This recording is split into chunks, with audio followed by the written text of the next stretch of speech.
Olá, esse é o canal do TMO-EPM e da Hematologia do Hospital 9 de Julho.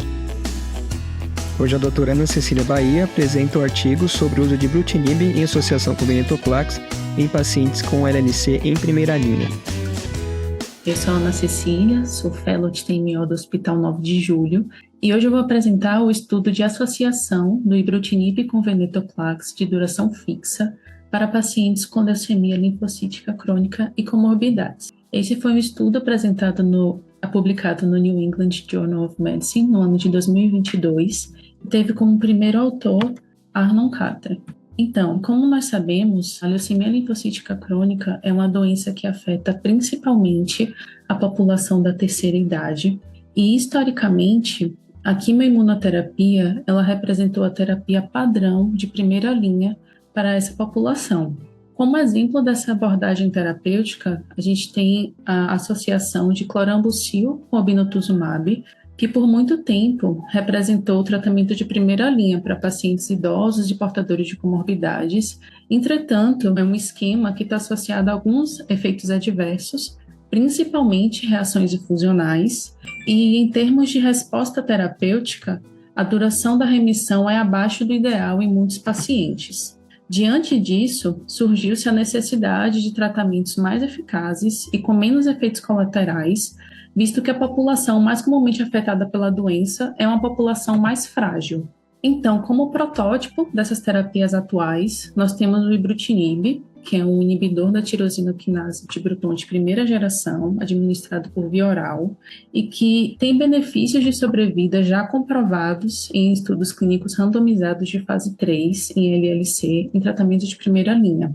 Outro exemplo é o venetoclax, que é o inibidor do BCL2, que também demonstrou benefício de sobrevida livre de progressão em pacientes idosos não tratados anteriormente e naqueles com diagnóstico de LLC com comorbidades quando combinados em regime de duração fixa com obinutuzumab. Dados os seus mecanismos de ação distintos e complementares, a associação de ibrutinib com venetoclax tem o potencial de induzir respostas profundas com terapia de tempo limitado, permitindo remissões sem necessidade de tratamento para os pacientes. Com relação, então, aos métodos, a metodologia do estudo, o GLOW ele foi um trial patrocinado pela Janssen, é um estudo fase 3, randomizado, multicêntrico, foi conduzido em 67 serviços entre 14 países e que compara a terapia finita entre a combinação de drogas-alvo, ibrutinib com venetoclax, versus a quimioimunoterapia padrão, que é o obinutuzumab com clorambucil. Os critérios de inclusão eram os pacientes com diagnóstico de LLC ou linfoma linfocítico de pequenas células, com indicação de tratamento pelos critérios do International Workshop em LLC. Os pacientes também deviam ter idade maior ou igual a 65 anos, ou então indivíduos entre 18 e 64 anos, com uma escala cumulativa de avaliação de doença maior do que 6 pontos e ou um clearance de creatinina menor do que 70. Os critérios de exclusão, eles enquadravam os pacientes com deleção do 17p ou mutação da TP53, pacientes com distúrbios hemorrágicos, com envolvimento do sistema nervoso central, pacientes com síndrome de Richter e aqueles com anemia hemolítica autoimune não controlada ou trombocitopenia. Em relação à randomização, os pacientes eles foram aleatoriamente designados, para receber a associação do ibrutinib com venetoclax ou clorambucil com obinutuzumab. E eles também foram estratificados com relação ao status mutacional do gene da cadeia pesada da imunoglobulina, que foi testado através do sequenciamento por Sanger, e também foram estratificados através do status da deleção do 11q, que foi testado localmente através de FISH. Com relação ao tratamento, os pacientes que foram randomizados para o grupo do ibrutinib com venetoclax, eles receberam inicialmente 3 ciclos de ibrutinib em monoterapia na dose de 400 mg dia, seguidos pela adição de venetoclax a partir do 4º ciclo, respeitando-se o ramp-up de 20 mg até 400 mg ao longo de 5 semanas. E a associação do I mais V ela foi realizada por 12 ciclos, com duração de 28 dias cada. Em contrapartida, os pacientes no grupo da quimioimunoterapia com clorambucil e obinutuzumab receberam 6 ciclos do tratamento, sendo o obinutuzumab administrado na dose de 1.000 mg no D1, D8 e D15 do primeiro ciclo, seguido por 1.000 mg administrados apenas no D1 dos ciclos subsequentes. E o clorambucil foi administrado na dose de 0,5 mg por quilo no D1 e no D15 dos 6 ciclos, e os ciclos também tinham duração de 28 dias.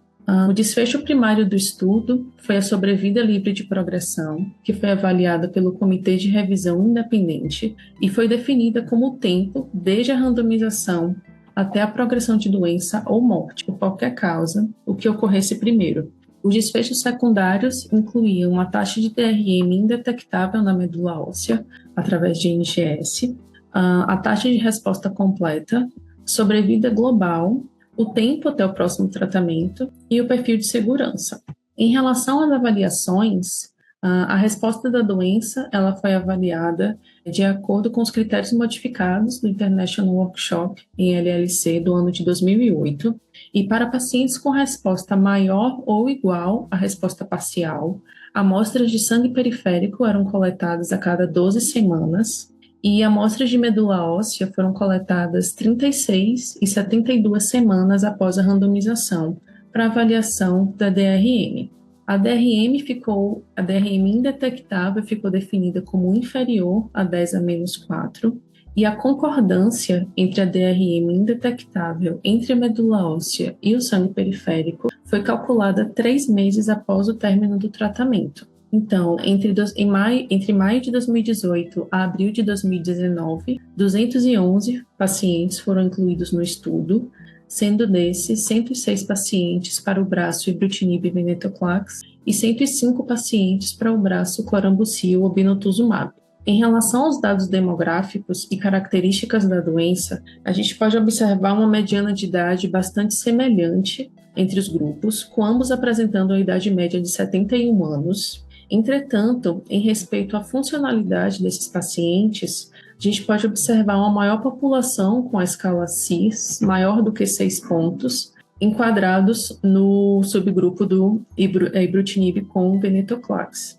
E com relação ao status mutacional da cadeia da imunoglobulina, dos 163 pacientes com o status mutacional da IgHV conhecido, 66,9% tinham uma cadeia não mutada.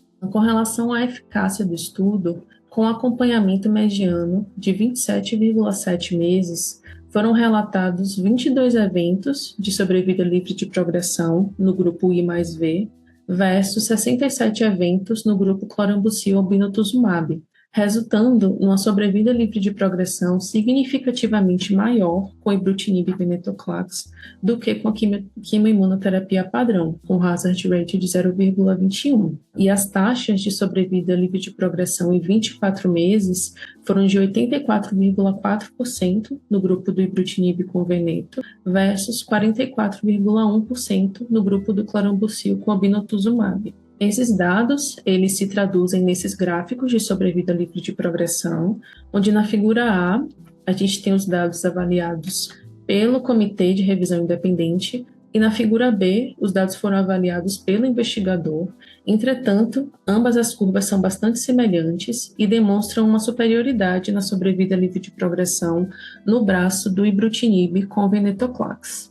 E em relação à análise de subgrupos de estratificação de risco, a gente também pode ver uma superioridade no braço I mais V em todos os grupos analisados. Em relação à taxa de DRM indetectável na medula óssea, essa taxa ela foi significativamente maior para os pacientes tratados com ibrutinib com venetoclax do que para os pacientes tratados com clorambucil com obinutuzumab, com a DRM indetectável em 55,7% no primeiro grupo, contra 21% no grupo da quimioimunoterapia.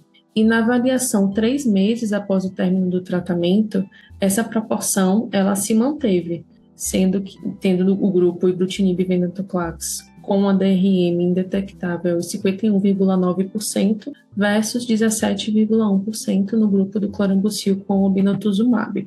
E é como nós podemos ver aqui nesse gráfico, no sangue periférico, esses valores foram de 54,7% versus 39%, respectivamente. E a concordância entre a DRM indetectável entre a medula óssea e o sangue periférico foi de 92,9% no grupo do ibrutinib com veneto, contra 43,6% no grupo do clorambucil com obinutuzumab. O estudo também traz esse gráfico aqui, que é bastante interessante, que demonstra a dinâmica do status da DRM no sangue periférico de 3 a 12 meses após o término do tratamento por NGS, né? Aqui aos 3 meses e aqui aos 12 meses. E nesse gráfico, nós podemos observar uma DRM indetectável sustentada no braço do ibrutinib com venetoclax, com 84,5%, contra 29,3% no braço da quimioimunoterapia. Em relação às taxas de resposta, os pacientes tratados com ibrutinib e venetoclax, eles atingiram taxas significativamente maiores de resposta completa, com 38,7% de resposta completa versus 11,4% no grupo do clorambucil com obinutuzumab. Em termos de resposta global, essas taxas elas foram bastante semelhantes entre os grupos, com 86,6% de resposta no grupo do I mais B versus 84,8%. E, no entanto, a avaliação de duração de resposta em 24 meses, as taxas foram de 90% para o grupo I mais V, contra 41% no braço da quimioimunoterapia. Em relação à segurança do estudo, diarreia e neutropenia foram os eventos adversos de qualquer grau mais comuns no braço do ibrutinib com venetoclax, enquanto que a neutropenia e as reações infusionais foram os eventos mais comuns no grupo do clorambucil com obinutuzumab. Eventos adversos de grau maior ou igual a 3 ocorreram em 75,5% e 69,5% dos pacientes no braço do I mais B e clorambucil, respectivamente. A neutropenia foi o evento mais comum em ambos os braços e os eventos adversos graves mais comuns foram as infecções e a fibrilação atrial. Aqui nós temos a tabela com os principais eventos adversos descritos, e aqui eu destaco novamente a neutropenia como evento comum, como principal evento comum aos dois grupos, seguido pelas infecções, e aqui também chama a atenção a fibrilação atrial, que foi um evento adverso majoritariamente descrito no grupo do ibrutinib com venetoclax, com 7 pacientes apresentando FA de grau 3 a 4. Trazendo um pouco da discussão do estudo, em comparação a estudos prévios, fase 2, o GLOW ele demonstrou uma superioridade no tratamento com associação do ibrutinib com venetoclax em relação ao clorambucil obinutuzumab em relação à sobrevida livre de progressão. Considerando-se a população estudada, né, que foi composta por pacientes mais idosos ou até mesmo um pouco mais jovens, mas com comorbidades, a combinação do ibrutinib com venetoclax melhorou a sobrevida livre de progressão em comparação ao clorambucil com obinutuzumab. E esse benefício ele foi consistente com todos os subgrupos que foram analisados. A combinação do I mais V, ele também melhorou a profundidade e a sustentabilidade das respostas em comparação a clorambucil e obinutuzumab, conforme foi demonstrado pelas taxas 3 vezes maiores de resposta completa e também uma DRM indetectável 3 vezes maior na medula óssea. As taxas de DRM indetectável por citometria de fluxo para ibrutinib e venetoclax no estudo GLOW também foram consistentes com as taxas relatadas no estudo de fase 2 Captivate, onde nesse estudo foram avaliados pacientes com um perfil um pouco diferente, que eram pacientes mais fit e também mais jovens. E em relação à segurança, o perfil de efeitos colaterais ele foi consistente com eventos adversos já conhecidos do ibrutinib e do venetoclax, e por tratar-se de um estudo com a população mais idosa e portadora de mais comorbidades, a funcionalidade da população estudada ela pode ter impactado no perfil de complicações observadas, inclusive no perfil de mortalidade. Trazendo as conclusões, Como nós vimos, a combinação do ibrutinib com venetoclax apresentou uma maior sobrevida livre de progressão em relação ao clorambucil obinutuzumab em pacientes idosos e com comorbidades. Essa associação também trouxe um benefício significativo em sobrevida livre de progressão em todos os subgrupos analisados. O ibrutinib e venetoclax melhorou a profundidade e a sustentabilidade das respostas em comparação ao clorambucil com obinutuzumab. O estudo também chama atenção ao perfil de efeitos colaterais das classes medicamentosas, trazendo a necessidade de marcadores preditivos para eventos cardíacos entre pacientes idosos e com comorbidades. Obrigada. Discussão. Primeiramente, parabenizar a Ana, né, pela apresentação, pela escolha do trabalho, que é um trabalho bem interessante, que basicamente se baseia na ideia de você comparar. Primeiro, ele é um estudo, né? É um estudo clínico, fase 3, randomizado, aberto, que teve a ideia de contrapor o tratamento com o ibrutinib mais venetoclax contra o clorambucil mais o obinutuzumab. A ideia dele foi separar em 2 grupos os pacientes com LLC e ver os resultados. Foi um estudo que comparou isso em 2 braços, tendo um total de 211 participantes, dividido em 105 no grupo I mais V e 106 no grupo clorambucil mais obinutuzumab. Durante o tratamento foram vistos algumas questões sobre a segurança, né? Principalmente a questão da FA, que foi relevante no grupo I mais V. Também teve a questão da neutropenia febril, mas como o próprio estudo fala, em outros estudos já foi vista essa questão. Além disso, sobre a segurança, teve a questão do Covid, né? Se não me engano, foram 7 ou 9 óbitos por Covid, porque o estudo, durante a questão de follow-up dos pacientes, teve o Covid envolvido, teve a questão da epidemia do Covid, que pelos números não teve tanta relevância na questão estatística do trabalho. Sobre a conclusão do trabalho, acabou se vendo que o grupo I mais V teve uma PFS maior, acho que foi 80% de PFS em comparado a 30 e poucos por cento do grupo do clorambucil, e além disso, uma DRM também maior. O interessante desse trabalho, por ele ser aberto, o grupo de comparação da PFS, né, foi visto tanto por delegados do trabalho como por um grupo externo, o que traz mais ainda robustez ao trabalho. Por ele ser um estudo fase 3, randomizado, é um estudo, na minha opinião, que já traz alguma relevância para a nossa prática clínica, podendo botar o Ibrut mais Veneto à frente do tratamento quimioterápico clorambucil, como uma opção para tratamento de pacientes idosos, até mais frágeis, até mesmo pelo que a Ana falou, deles terem mais comorbidades, o grupo I mais V, como opção de tratamento. Parabéns, Ana, pela apresentação.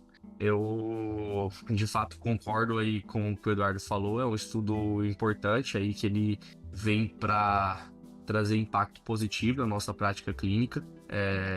Só ressaltando aqui, é um estudo fase 3, muito cedo, como já foi incansavelmente falado aqui, randomizado. É um estudo que tem sua validade, foi estudado numa população mais vulnerável, pacientes que a gente tem que ter uma atenção maior, né? Especialmente pacientes mais idosos, pacientes com policomorbidades, que não foram previamente tratados, né? E utilizando uma intervenção com uma proposta de terapia finita, né? De 15 meses, de 15 ciclos no total, que é algo que atrai nossa atenção de forma bem positiva mesmo. A oportunidade de deixar esse paciente sem tratamento posteriormente, né? De fazer uma terapia finita. E um esquema totalmente oral, né? Extremamente confortável para o paciente. Analisar PFS em doenças que são resgatáveis, como LLC, é um endpoint interessante, mas eu confesso que, especialmente nessa intervenção do I mais V, eu não sei se PFS é o melhor desfecho para ser avaliado. Eu sei que avaliar sobrevida global envolve uma complexidade maior tempo, enfim, mas por não ser um esquema facilmente resgatável, não sei se PFS seria o melhor desfecho. Isso é uma opinião minha, a gente pode discutir isso aqui, pensando que esses pacientes que progridem e têm a necessidade de retratamento pós I mais V, a gente resgataria com o quê, assim, e aí PFS não seria o desfecho mais ideal para a gente avaliar nesse estudo. Mas ainda assim é um estudo positivo, que é positivo para o seu endpoint primário, né? Além disso, teve maior negativação de DRM, a gente entende que, assim como outros estudos vêm colocando o DRM como um marcador aí, e provavelmente isso deve ser um marcador de PFS importante, mas além disso, uma manutenção de DRM sustentadamente negativo, né? E com bom perfil de segurança, mas particularmente para mim não me anima muito avaliar DRM na LLC, assim como em relação a outras doenças que a gente já tem isso muito bem consolidado. Porque eu sei que apesar de ser um marcador rápido da gente acessar, enfim, importante para a validação de estudo clínico, para avaliar desfecho, é, eu não vejo muita relevância de DRM ainda na LC na prática clínica, porque para indicar, por exemplo, um retratamento, a gente sabe que uma coisa é o paciente progredir, né? Outra coisa é esse paciente realmente precisar de retratar, né? Como a Ana muito bem pontuou, alguns estudos fase 2, exemplo do Captivate, já haviam mostrado de fato esse benefício da terapia combinada do IBTK com o inibidor de BCL2. E nesse contexto do Captivate, com uma amostra representativa, ali, em torno de 17% dos pacientes com mutação do TP53, mostrando que existe de fato esse sinergismo apoptótico do IBTK com o inibidor de BCL2, seja por aumento de sensibilidade ao mecanismo apoptótico do venetoclax induzido pelo ibrutinib ou pelo mecanismo antiproliferativo do ibrutinib. Então é um estudo que tem seus méritos, foi positivo, enfim, teve benefício, teve impacto em PFS em todos os subgrupos, inclusive naqueles pacientes com status do GHV não mutado. De pontos negativos, também é uma coisa que, na minha opinião, assim como outros estudos, deve ser falta para a gente a comparação, um braço comparador robusto, né? A gente dispõe de diversas terapias, seja no âmbito de terapia finita ou infinita hoje, ou contínua hoje para LLC. Utilizar ainda no braço comparador regimes contendo quimioterapia não é razoável, né? A gente sabe que existem melhores opções para a gente comparar, e a gente quer ver resultado comparando head to head. Sei que tem o CLL17 que está vindo aí, que vai elucidar muito essas questões para a gente, né? Comparando esses esquemas mais atuais e melhores, mais eficazes, com melhor perfil de segurança. Mas aqui nesse estudo, esse braço comparador, assim como outros da LNC, me deixou a desejar, porque a gente sabe que existem opções melhores. O estudo não contempla pacientes com mutação do TP53, a gente sabe que são pacientes de pior prognóstico. É um estudo fase 3 com tamanho amostral relevante, seria uma oportunidade da gente avaliar essa combinação nesse perfil de pacientes. Mas ainda assim, a gente sabe, é um estudo pivotal, né, que de fato consagrou e pôde validar a utilização dessa combinação na nossa prática clínica. E hoje em dia, uma questão que se discute bastante, né, que incomoda ainda, os efeitos off-target, né, dos IBTK de primeira geração. E começamos, obviamente, primeiro a gente lança a mão desses estudos e posteriormente a gente entende que existem medicações com melhor perfil de segurança e a gente vai aprimorando isso. E nesse contexto, por exemplo, o Alpine, eu sei que guardadas as proporções, enfim, um cenário diferente, pacientes recaídos refratários, mas sugere o melhor perfil de segurança, por exemplo, dos IBTK de segunda geração em relação ao ibrutinib, e são mecanismos consistentes mesmo em pacientes com mutação do TT53. Mas assim, muda a minha prática clínica, sim, é um estudo que muda. Eu consideraria usar I mais V naquele paciente idoso, né?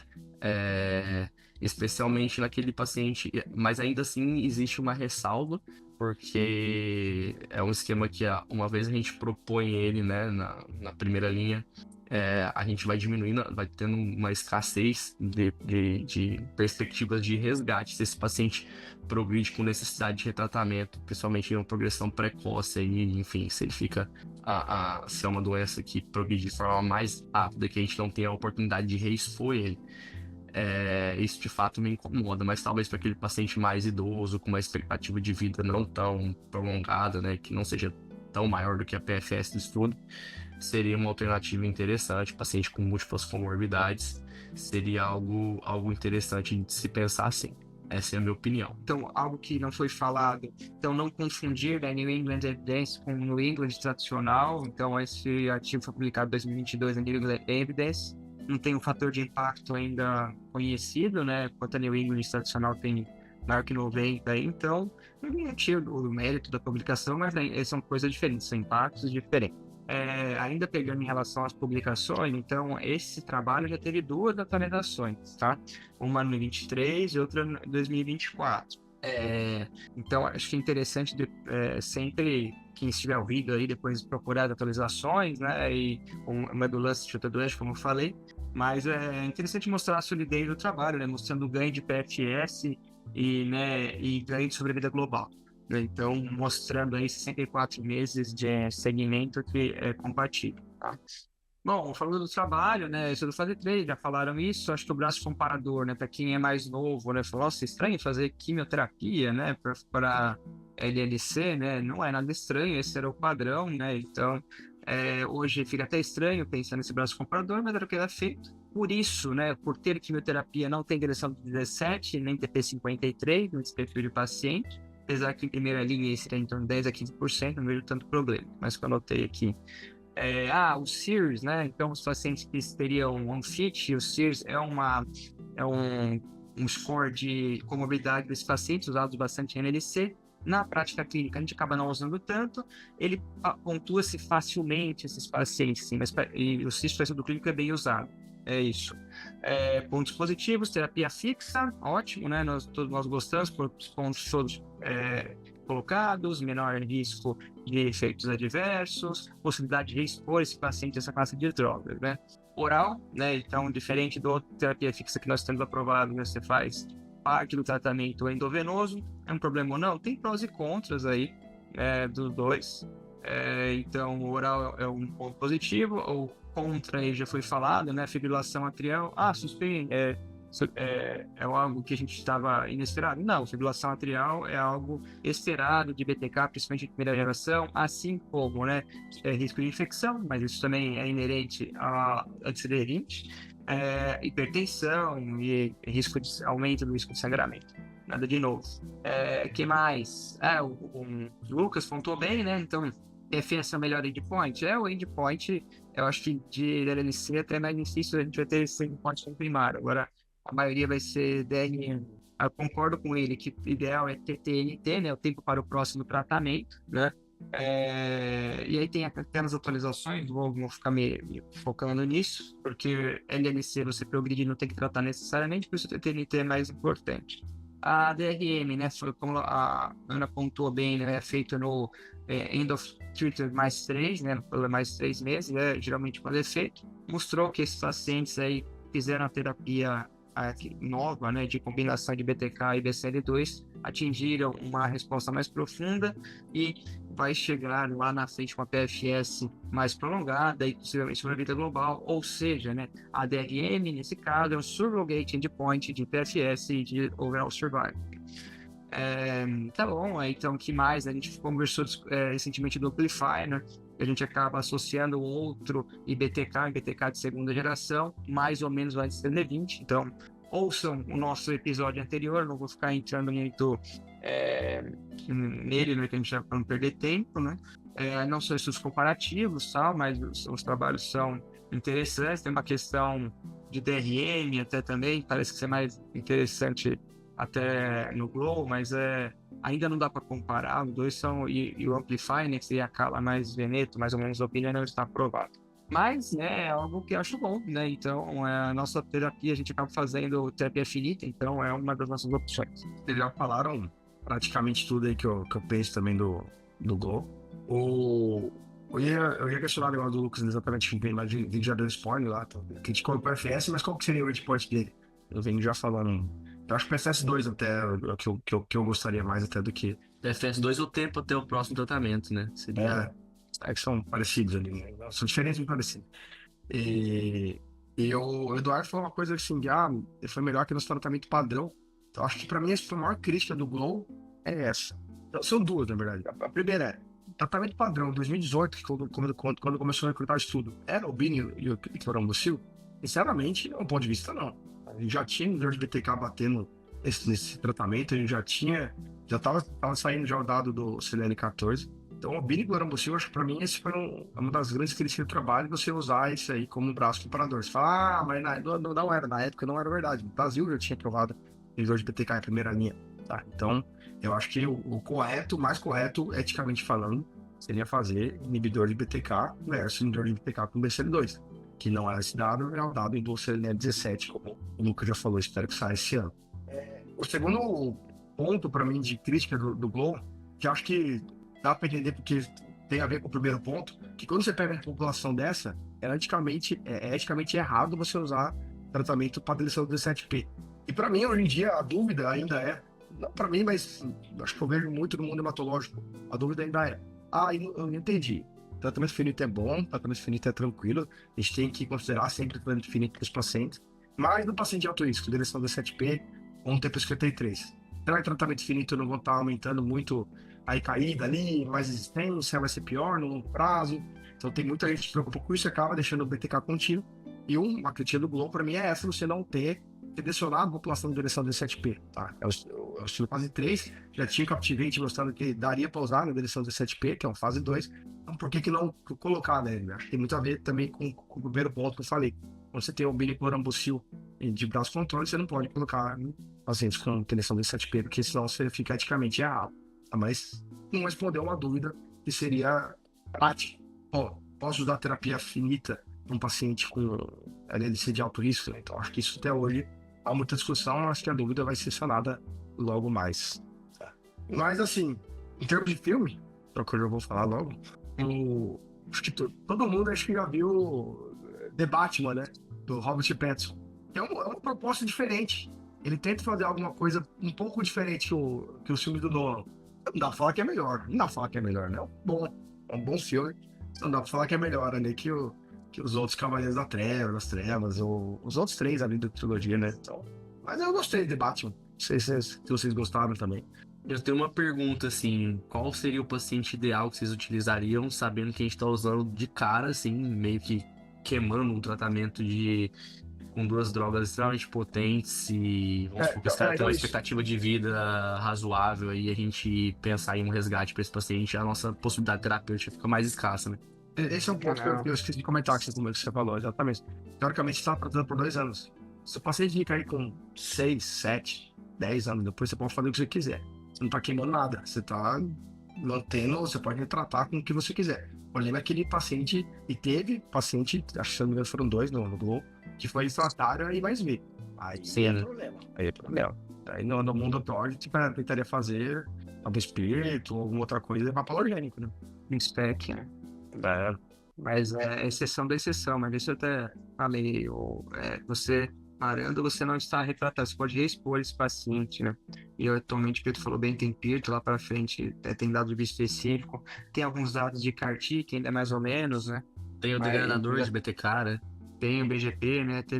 A gente tem o estudo aberto do BGP e apresentaram no Oeste também dados bem interessantes, né? Mas é exceção esse paciente, não vejo um problema. Assim, igual o paciente primeiramente refratário a CLL14, acho que vai tão ruim quanto, né? Mas é exceção. Tenta se preocupar com isso. Aquele paciente lá que a gente transplantou aqui, tratário Exato. bem rápido. Provavelmente seria bem tratado, terapia dupla também. É ruim. Tem Idealizib também. Ninguém gosta de dores. Tem um 3K. Mas é uma das opções ali que seria. Sim. Hein, Pedro, falando até desse paciente que você comentou, que a gente tratou e foi refratário, eu fiquei com uma dúvida do impacto dessa combinação em linhas posteriores, assim, a gente tem algum dado que traga essa terapia dupla em linha posterior ou para paciente, não necessariamente refratário, mas paciente com uma recaída precoce? Fase 3 com certeza não. Agora fase 1, 2 eu não, sinceramente eu não sei. Sabe? Não, você vai ter outras combinações até, né? Você tem o perfil. Calaven você tem, né? Mas não tem mesmo. Essa é uma crítica, sempre vem perguntar, né? Qual que é uma demanda não atendida. Eles não fizeram ainda um estudo prospectivo decente aí com as combinações desse paciente refratário. E esse paciente primariamente que é esse perfil que o Rafa perguntou, assim, que progride rapidamente, vamos falar rapidamente, um POD 24 aí também não tem, né? Então, assim, mas é um ponto. Hoje em dia eu vejo de vez em quando na auditoria, às vezes o paciente fez FCL em 2012, sei lá, 14, e recaiu agora, e a médica pede mais vezes. Daí, tipo, acaba liberando, mas, porque meio... mas não tem desse lado, né? Não dá pra falar que a linha é tão bom também. Assim. Ninguém falou The Batman, ninguém gosta de The Batman, só eu. Não, eu acho legal. Não, eu fiquei com receio de comentar porque eu não tô lembrando do filme. Eu sei que eu assisti, mas eu não lembro se eu achei bom. O filme é bom. Eu acho que se diz muito sobre o filme. melhor. Hã? O filme é bom e a série do Pinguim que sai do filme é melhor ainda. Isso, série do Pinguim, eu acho que é igual esse artigo. O artigo é bom, mas o que vai vir depois disso aqui vai ser melhor ainda, vai ser tipo Pinguim. Isso, E o The Batman 2 ainda não tinha data, ainda ia ser 2026, aí foi pra 2027, então teríamos que esperar o futuro aí do The Batman 2. Isso aí. É isso, valeu, moçada. Boa sexta. Falou, pessoal. Valeu, vocês estão... Obrigada. Então por hoje é isso, até a próxima semana. Tchau.